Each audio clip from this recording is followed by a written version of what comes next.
이렇게 한번 인사합시다. 아름다움이 죄라면 당신은 사형감입니다. 자, 시작. 아름다움이 죄라면 당신은 사형감입니다. 그 정도로 아름답다라는 거죠. 예. 은혜 생활을 하는 성도들은 다 얼굴이 피부가 좋을 수밖에 없어요. 왜 그러냐면 이 디톡스를 꼭 주사를 맞아야만이 아니고 우리 안에 하나님의 은혜가 충만하면은 얼굴에 빛이 보이기 시작합니다. 얼굴이 어둡다라는 것은 성령의 역사가 아닌 것입니다. 우리 교회 성도들은 세상에 나가서 얼굴이 전도지가 돼야 돼요. 따라서 합시다. 내 얼굴이 전도지입니다.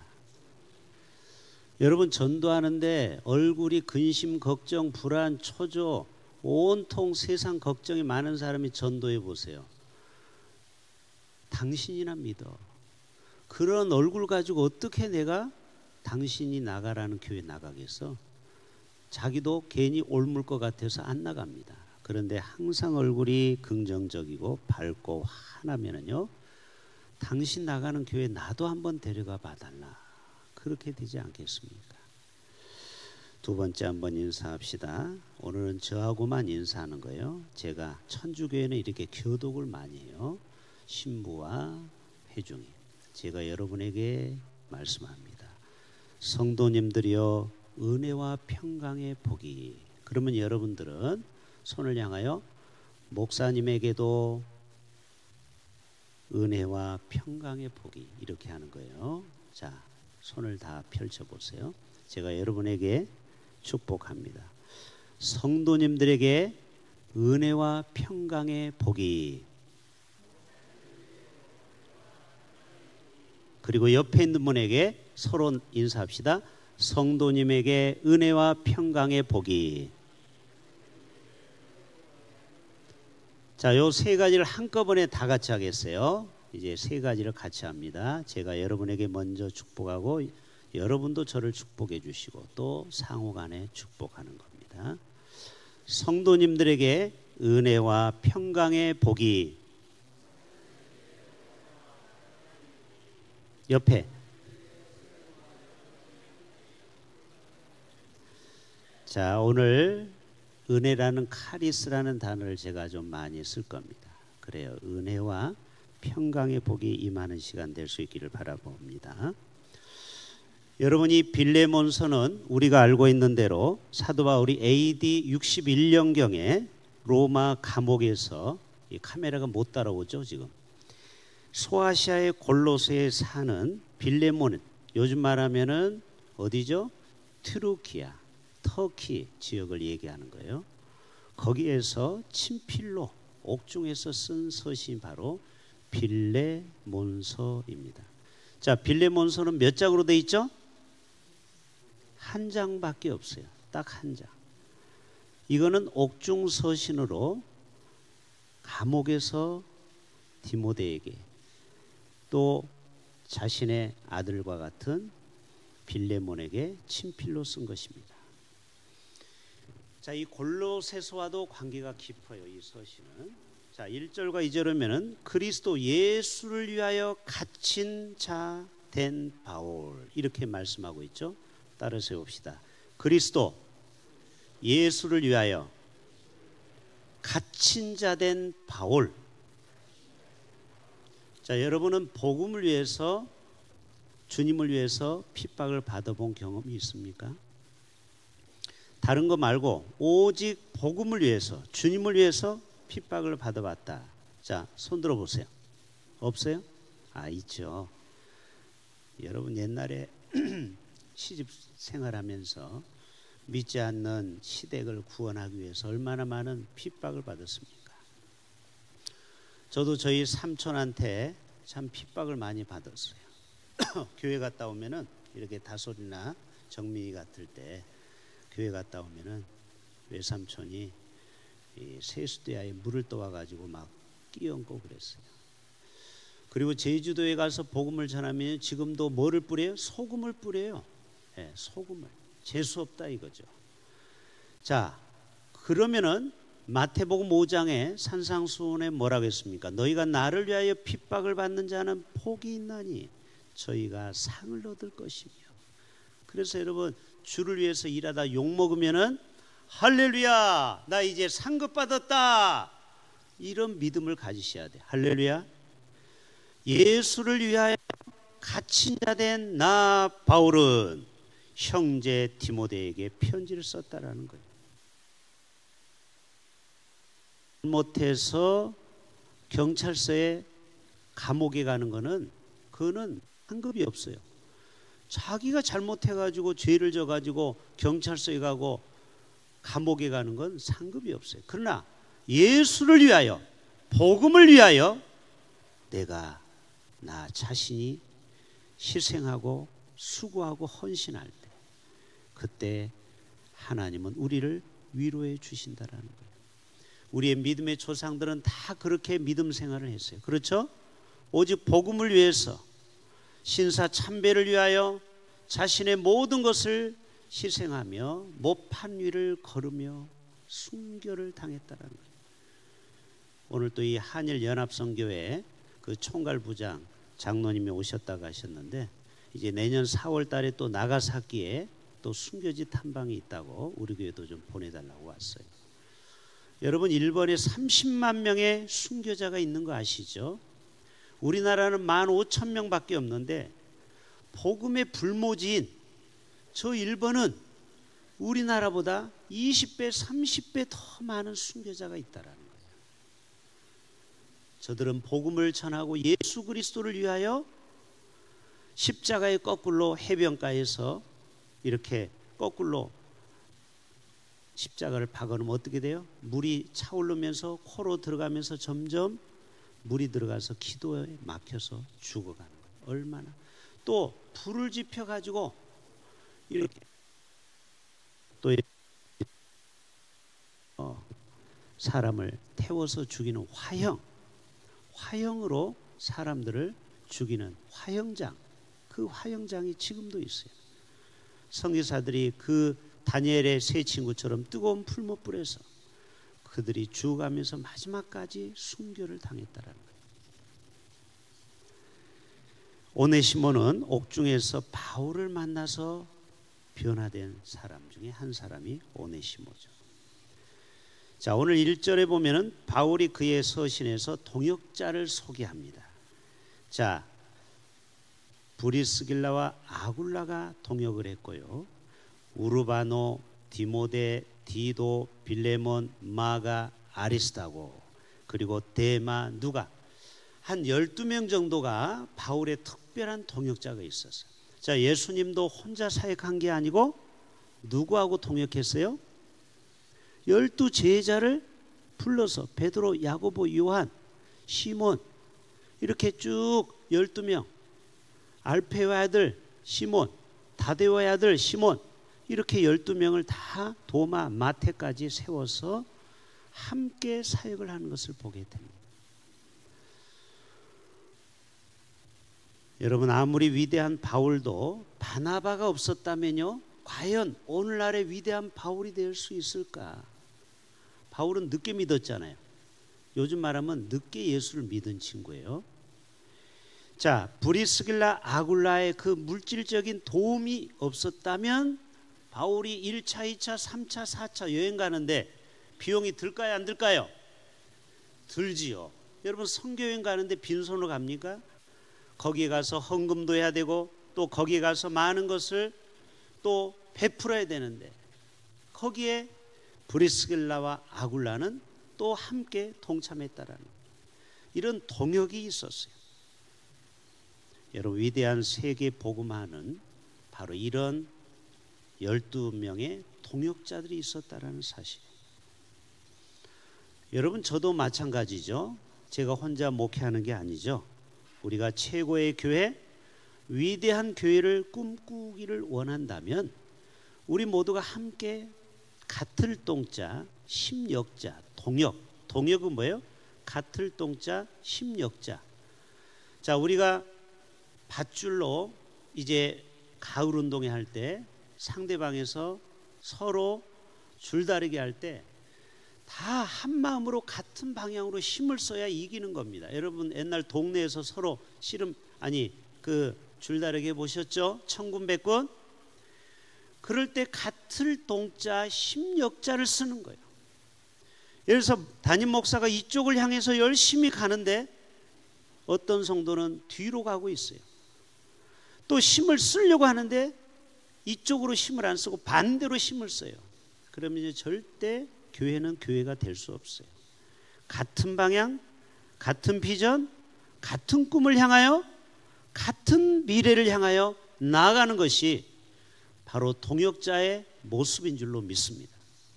바로 바울은 바나바, 브리스길라와 아굴라, 우르바노, 디모데, 디도, 빌레몬, 마가, 아리스다고, 데마, 누가 수많은 사람의 도움으로 위대한 사역을 감당했다라는 거예요. 자, 다윗 왕이 자기가 스스로 왕이 될 수 있었던 것은 절대 아닙니다. 먼저 그를 기름 부은 사무엘이 있었고요. 그리고 그와 함께 동역했던 친구 누구예요? 누구? 요나단이 있었다는 거예요. 요나단. 지금 여러분 좋은 것 같아서 제가 좀 더 가까이 가보겠어요. 자, 다윗의 친구 누구라고요? 누구? 요나단이요.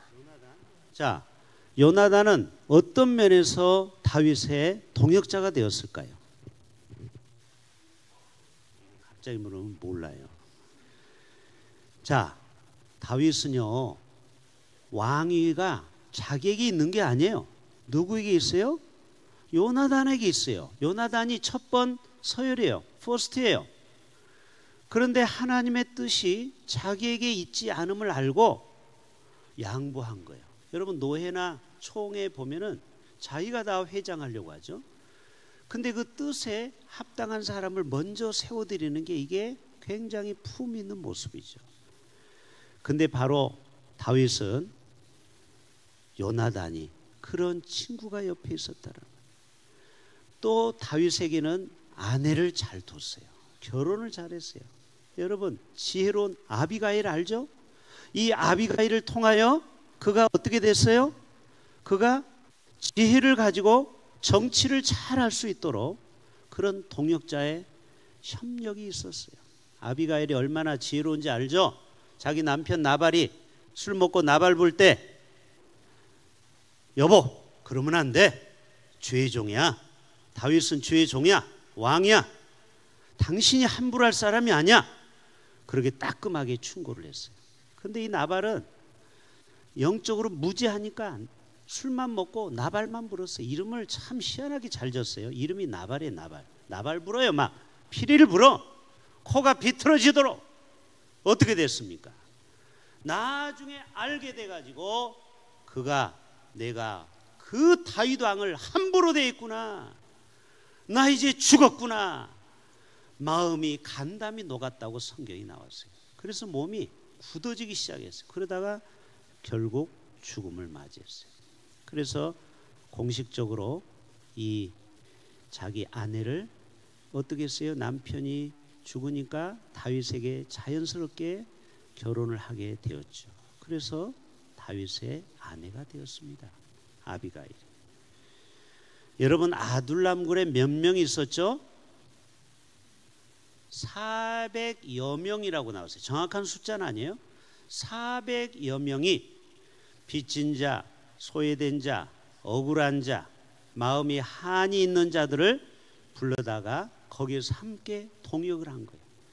그래서 다윗이 어려움 당할 때 그들이 똘똘 뭉쳐서 나중에 혁명이 일어나고 다윗이 다시 한번 왕권을 회복할 때 그들이 일심동체해서 한 마음으로 다윗을 도운 것을 보게 됩니다.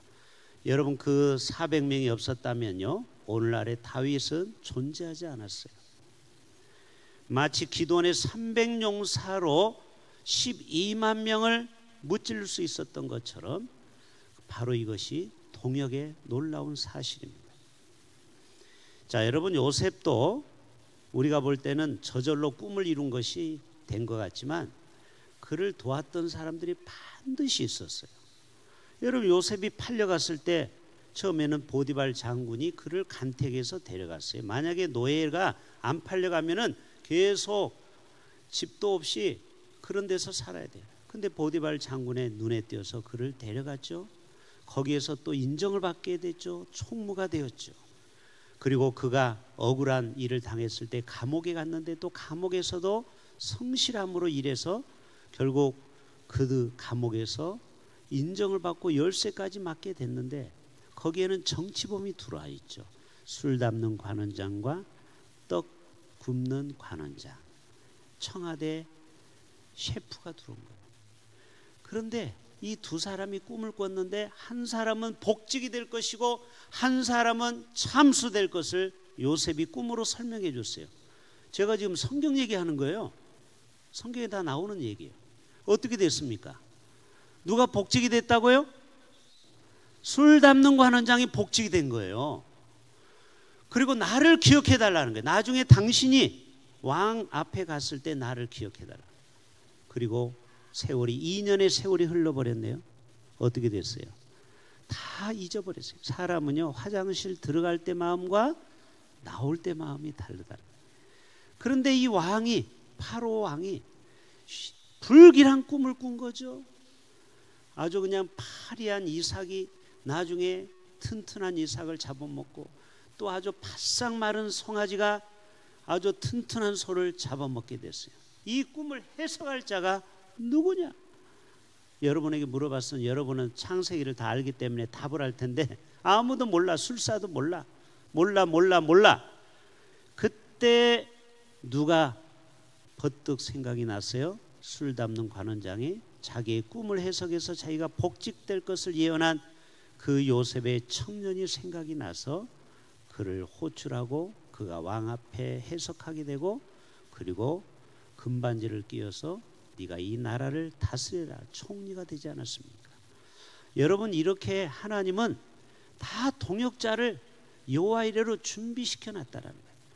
여러분 세상에 혼자 할 수 있는 일은 없어요. 사람 인자 보십시오. 한자로 지게 모양이죠. 이렇게 서로 의지하고 도와야 되는 겁니다. 도와야 돼요. 그럴 때 우리가 좋은 파트너십을 갖는 거예요. 가정에서도 서로 돕고 성도 간에 서로 돕고 그런 돕는 역사가 나타날 때 하나님의 나라는 놀라운 동역의 역사를 통하여 하나님의 나라가 이루어가는 거예요. 여기 부목사님도 계시지만 여러분 부목회자들이요 담임 목사를 돕잖아요. 그냥 형식적으로 돕는 것과 우리 박 목사님처럼 저렇게 적극적으로 돕는 것은요 제가 알아요. 아, 이 사람이 나를 정말 돕는 자구나. 자, 그러면은 제가 때가 되면은 우리 박 목사님을 담임 목사로 보내려고 제가 이 부산의 교회 자리가 나오면 제가 중간에서 적극적으로 다리를 놓을까요? 안 놓을까요? 놓을 수밖에 없죠. 사람은 다 마음이 통하는 겁니다. 저 사람이 나를 위해서 이렇게 도왔는데 나도 저 사람을 도와야지. 그래서 여러분 이 동력은 대단하게 중요한 겁니다. 여러분도요 저하고 좋은 관계를 맺기를 바랍니다. 저도 여러분을 도울 수 있는 길이 많아요. 여러분 저를 우습게 여기면 안 돼요. 저도 부산에 웬만한 사람 다 알고 있어요. 서로가 여러분도 저를 돕고 저도 여러분을 도울 수 있고 여러분의 자녀의 앞길을 열어줄 수도 있는 거예요. 제가 여러분 살다 보면 남의 도움 안 받고 살 수 있겠다는 사람 손 들어보세요. 있어요? 나는 남의 도움 필요 없어. 나는 내 혼자 다 잘할 수 있어. 손 들어보세요. 없어요. 살다 보면요 뜻하지 않게 다른 사람의 도움이 필요할 때가 있는 거예요. 약방이 감초 같은. 그럴 때 평소에 인간관계가 중요한 거예요. 그래서 여러분 인맥이 중요한 거예요. 그때 적소적소에 필요한 사람이 나를 동역했다. 나를 저 사람이 도왔다. 아, 그러면 나도 이 사람을 도와야지. 여러분 이런 마음이 자연스럽게 인지상정이 되는 것 아니겠습니까? 여러분 하나님도 똑같습니다. 내가 주를 위해서 열심히 봉사하고 충성하면요 따라서 합시다. 내가 주의 일하고 그게 내가 주의 일하면 주님은 내 일을 하십니다. 여러분, 하나님은 공짜가 없어요. 내가 주님을 위해서 열심히 헌신, 충성, 봉사하면요, 하나님도 반드시 우리에게 보상해 주십니다. 내가 주의 일을 하지 않으면서 하나님은 나에게 해주기를 바라는 것은 그건 도둑놈 심보죠. 나도 주님의 동역자가 되고 내가 주를 위해서 헌신하면 주님은 나를 모세처럼 나의 눈에 넣어도 아프지 않을 존재로 우리를 그렇게 사랑해 주실 것입니다. 오늘 이 동역에 대한 말씀을 해서 강조하고 있어요. 자, 오늘 이제 드디어 하고 싶은 얘기는 3절에 있어요. 3절. 자, 3절 다 같이 한번 볼까요? 시작.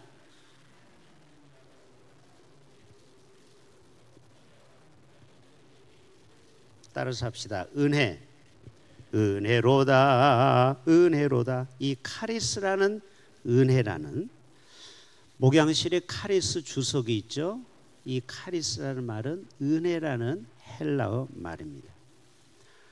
교회는 한마디로 은혜로운 공동체가 돼야 됩니다. 따라서 합시다. 교회는 모름지기 은혜의 공동체. 여러분, 교회가 은혜가 떠나면은요, 어떻게 되는 줄 아십니까? 서로의 단점을 보기 시작합니다. 그리고 교회가 큰 시험에 빠지게 됩니다. 이거는 불을 보듯이 명약관화, 확실한 겁니다. 가정도 마찬가지. 우리가 은혜로 서로 하나가 돼야지 상대방의 그 약점을 물고 늘어지고 허점을 공격하면은요, 부부간에 금이 생기고 갈라지게 되는 것이죠. 인간관계도 똑같습니다. 은혜로 모든 것을 덮으셔야 돼요. 오직 은혜의 강물이 흘러 넘쳐야 모든 작은 문제들이 덮어져 흘러가는 거예요. 여러분, 홍수가 나면은 물이 위에서 샥 흘러가면은 웬만한 것들은 거기에 다 묻혀버리죠. 하나님의 은혜의 강물이 우리의 교회 가운데, 우리의 민족 가운데, 우리의 개인 가운데 임할 때 우리 속에 있는 모든 불순물을 덮어버릴 수 있는 겁니다. 이 은혜가 빠지면은요, 모든 것이 올라와요. 모든 것이 다 불평이요 불만스러운 거예요. 하나도 마음에 드는 구석이 없어요. 여러분, 가정에서도 똑같아요. 부부가 사랑과 은혜가 충만할 때는요, 다 모든 것이 사랑스러워요. 부엌에서 일하는 그 아내의 뒷모습만 봐도 아름다운 거예요. 그런데 여러분, 꼴 보기 싫으면요, 뒷모습도 미워 죽겠어요. 그렇죠? 우리 인간이 그렇잖아요. 아름다우면요, 앞모습도 아름답지만요, 뒷모습도 아름다운 거예요. 내 안에 은혜가 없으면요, 모든 것이, 마음이 편한 것이 하나도 없어요. 처음부터 끝까지 다 마음에 안 들어. 왜 그래? 은혜가 고갈되었기 때문에. 그래서 사단은 우리에게 은혜를 뺏어가려고 합니다. 은혜 못 받도록 우리를 바쁘게 만들고 정신을 빼놓게 하고 집중을 못하고 예배 시간에도 딴 생각하고 딴 마음 품고 온 마음과 정성을 다하여 예배드리지 못하고, 지금도 내일 갯돈 생각하고 있어요? 은행 이율이 너무 높아서 큰일이에요. 은행 이자가 너무 높아가지고. 오늘 손만수 집사님한테 오셔가지고 분리수거 하시고 얼마나 고마운지 분인지 몰라요. 우리 재정위원장님 참고로 들으세요. 이 동네 어떤 장로님이 갑자기 가정이 얼마나 어려웠는지, 완전히 일했던 분이 완전히 바닥을 쳤는데 금리가 너무 높으니까 지점장을, 여기 이사장을 찾아가서 울면서 도움을 요청했대요. 울면서 도와달라고. 그랬더니 세상 2%로 낮춰줬대요. 신장로님. 그래서 저도 우리 교회도 지금 6.8%인데 빨리 3.7%로 좀 낮춰주라고 좀 얘기 좀 해달라고 그래서 손집사님도 거기 거래를 많이 하니까. 여러분, 하나님도 마찬가지예요. 하나님과의 관계가 좋으면요, 우리 인생의 어려움도 은혜로 좀 깎아줄 수 있어요. 디스카운트 할 수 있어요. 할렐루야. 여러분의 인생의 어려움이 무엇입니까? 그 고난을 빨리 졸업하게 할 수 있는 거예요. 누구? 이사장의 권한이에요. 하나님은 더 이사장보다 높으신 분이에요. 아멘. 이게 은혜라는 거예요. 은혜. 자, 이 은혜라는 책을 좀 빨리 설명을 해볼게요. 놀라운 하나님의 은혜라는 필립 얀시가 쓴 책인데요.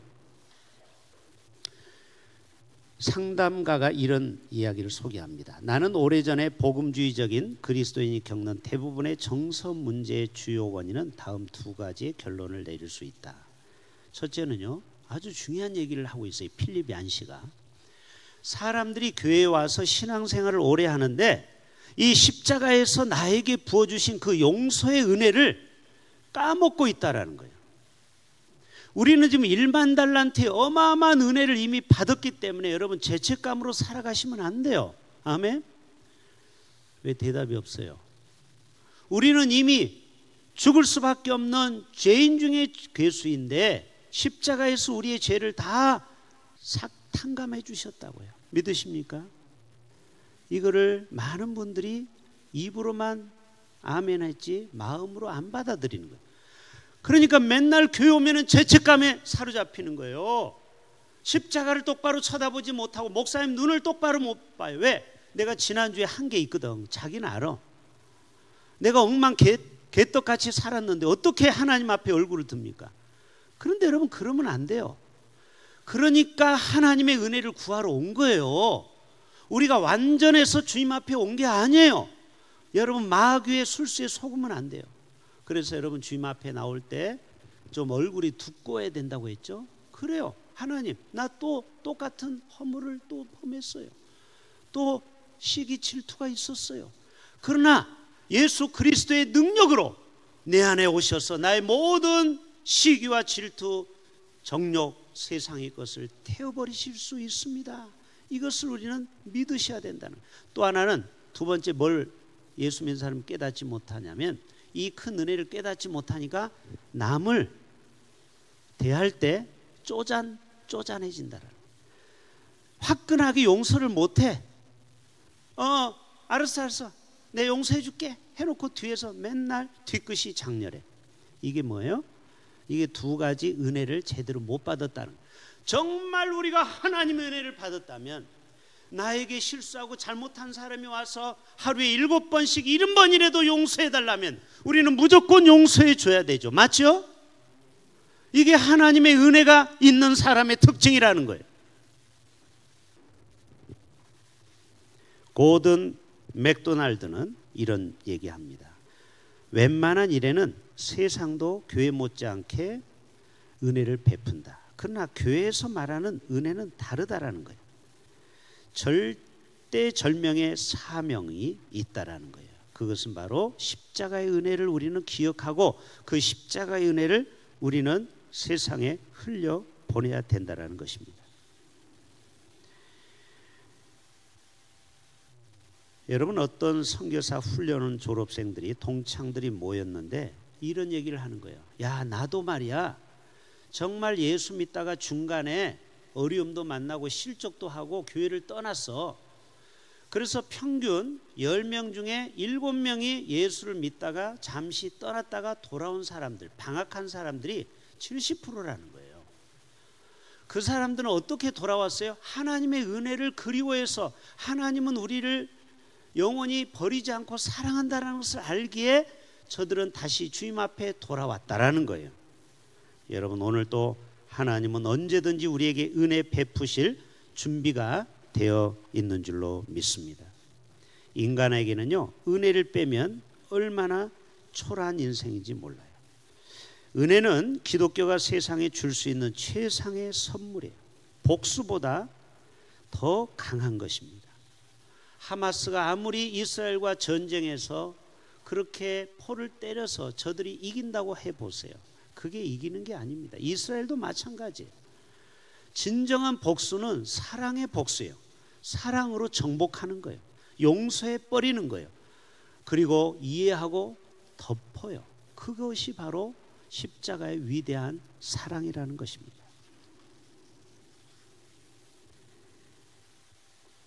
재밌는 얘기가 있어요. 이 마크 트웨인이 이런 얘기합니다. 개와 고양이를 한 울타리에 집어넣었다라는 거예요.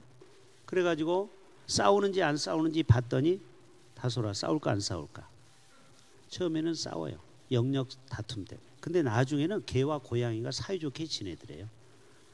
나중에는 새와 다른 짐승을 넣어봤더니 처음에는 막 으르렁대더니 나중에는 또 사이좋게 지냈대요. 근데 이번에는 장로교, 감리교, 성결교, 침례 교인들을 넣어놓고 지내봤더니 한 사람도 살아나온 사람이 없었대요. 인간만이 서로 다른 사람을 이해를 못하는 거예요. 침례교, 감리교, 성결교 교단이 틀리잖아요. 우리하고는 다르거든요. 사실 조금 달라요. 그거를 이해를 못하고 하나 되지 못했다는, 연합하지 못했다는 거예요. 바로 저들에게는 은혜가 없었다라는 것이죠. 여러분, 오늘 또 하나님은 우리에게 이러한 은혜를 주시고 또 우리에게 평강의 복을 주시기를 원합니다. 여러분, 이 평강은 따라서 합시다. 에이레네. 이 에이레네는 샬롬의 의미가 있죠. 하나님은 우리에게 이 공동체, 우리의 가정과 이 민족과 우리 교회 가운데 완전한 샬롬, 평강을 주시길 원해요. 이 평강을 우리는 항상 붙들고 나아갈 때 많은 기쁨과 위로를 받았다고 했어요. 오늘 7절 결론을 끝에 이렇게 나와 있죠. 형제여, 성도들의 마음이 너로 말미암아 편안함을 얻었으니 내가 너의 사랑으로 많은 기쁨과 위로를 받았노라. 왜 우리의 마음에 평안이 없어요? 은혜가 없으면요 평안이 없어요. 그리고 우리 안에 분쟁과 다툼이 있으면요 평안이 없어요. 밥을 먹어도 소화가 안 되고 자꾸 체해요. 여러분, 주님이 우리에게 주시는 것은 세상이 주는 기쁨과 평안이 아니고 영원한 평안과 기쁨을 주기를 원합니다. 그 평안과 기쁨을 우리가 날마다 누리며 살아갈 수 있는 저와 여러분 되실 수 있기를 주님의 이름으로 축복합니다. 우리